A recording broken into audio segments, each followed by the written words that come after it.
Nasabi ko kay Biancy, lalabas yung natural na ganda. Talaga. Kapag wala Ay, sinabi ka mo, make up. kami kasi iba yung ano ganda. Oo, sa tribo namin. Doon naman yun sa tribo namin. Ah, pero anong mukha ninyo ngayon? Yung mundo pa rin nito. Oh, ganda, ganda. Oh. Natural na wala make up.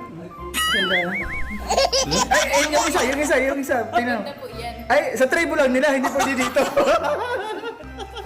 Exclusive lang yun sa tribo. Exclusive lang. Sa tribo lang namin yun. Maganda po siya, pero aking lang po si Abby. Sabi ko lang yan. Sabi ko lang yan. Huwag ka mag-alala. Kasi hindi ko na magbibigay.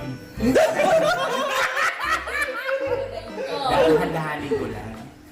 Titignan ko kung hanggang saan ang tatag ng habi mo.